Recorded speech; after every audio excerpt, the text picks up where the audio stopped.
But Unpaid Film Critic, it's been a while. Let's dive into Terrifier 2. Yes, and you're asking me why don't I do Terrifier 1. Well, Terrifier 1 is its own concept film that David and Leone did. Terrifier 2 is like the real deal horror film that he managed to get huge funding for and managed to release to theaters. Alright. It is written and so Terrifier 2 came out in 2022, which is a couple years ago. And it is directed and written by Damien Leone. It stars Lauren Laverna and Elliot Fulman, Sarah Voigt, Callie Hyman, Cassie Hartland, and David Howard Thorne. David Howard Thorne plays a really good Art the Clown. And it's interesting with Terrifier because it is scary at a lot of times, but Art the Clown is a very goofy guy because he's a mime. He never speaks and he uses a horn to communicate. And it's so funny watching him react when he's not trying to kill people because he's very nice and then the slightest thing sets him off. Like, for some people, they could just accidentally bump into him or don't hand him out candy and he'll murder them in the most gruesome way ever. And it's like, if you just did that, you would be alive. I'm not saying he's a good guy. I'm just saying Art the Clown, it works so much with its comedy, in the film. The cinematography is done by George Stubborn, and I have not seen a lot of his films, but I thought the cinematography for Terrifier 2 was really good. A lot of the kills were really great. I have to say the special effects in this film, they all did their best on making this film great, and it's also edited by Damien Leone as well. So he's the writer, he's the director, and he's also the editor for Terrifier 2. And I'm just shocked that he's able to do all three of those jobs, because I'm in film school and I'm learning how to become a filmmaker, and I've noticed, because I've done small student films, some of them already, and trying to just be a director or trying to just be a writer is hard. Trying to be a writer, a director, and the editor is like three of the hardest jobs in a filmmaker of the filmmaking process, all by one person. And it's the most interesting, and that was just so unique that he was able to write it, direct it, and manage to be the editor of it.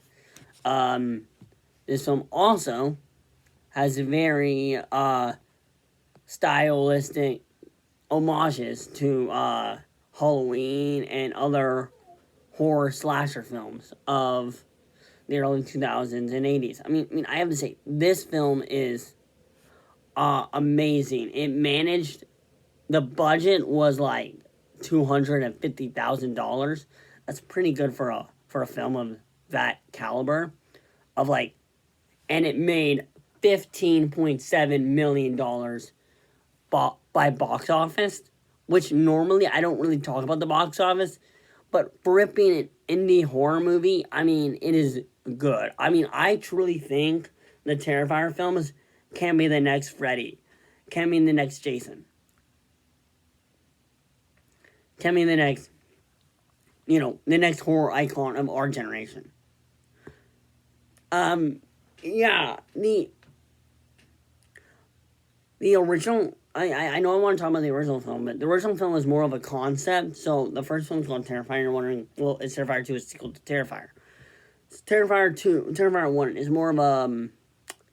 more of a concept of a film David Leone had, and he didn't have the funding, so he had to make the short film. He had to make the first film as here's my idea of a film, and here's what I want to do. And they managed to take that ending and combine it with 2, but you can watch 2 without watching 1 and you won't get confused.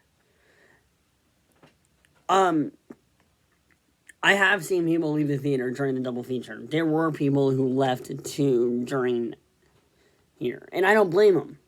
I don't blame them. The film was really hard to watch, but yet at the same time, it completely showed what slasher movies are missing. Now, I'm not saying, Lauren Laverne, the one who plays the final girl, is really good. She is really good in this film. I think she could be the next Laurie Strode in how she is as a character. I mean, the connection she has with art is very unique, and it ties in more with the third film. But I recommend you watch Terrifier 2. I think Terrifier 2 is on Shudder. I managed to watch it in the theaters, but I recommend you watch Terrifier 2 and Terrifier 3. Go see Terrifier 3 in theaters right now, and it's right in theaters. I don't want to give any spoilers. I'm just saying the kills in Terrifier 2 are very memorable. There's not one dull kill. The kills are very good. The special effects for the kills are just amazing. I mean, the people who did that are just... I don't know how you're able to, do the special effects for that and not, vomit and stuff. They managed to shoot the bedroom kill, and, the way they did that one is just... I'm not going to describe it. All I know is it's the film that everyone calls The Bedroom. There's a scene in the bedroom, and that is very interesting. I laughed so much in this film. I mean, it's comedic, but I know that there's also, serious overtone, because it's also a horror film. Yeah, the Art Nicklaus is a very goofy guy. He's a very goofy-esque guy. He's kind of like a silent version of Freddy.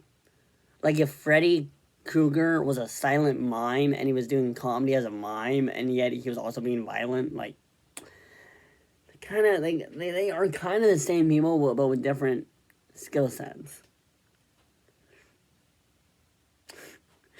I mean, I love Terrifier 2 and 3. I mean, they're amazing. Yeah, go watch Terrifier 2, please. It's really good. I think it's on Shudder, or you can probably stream it on, Amazon. Yeah, my next review coming out tomorrow, I hope, is gonna be Terrifier 3. I'm gonna do that review next, and then that should line me into doing a Smile review, the first Smile review. After that, and then Smile 2. So, those are the next 3 films I will be reviewing. And remember, stay safe, drive the speed limit, be nice to each other, and enjoy life. This is Unpaid Film Critic, signing off.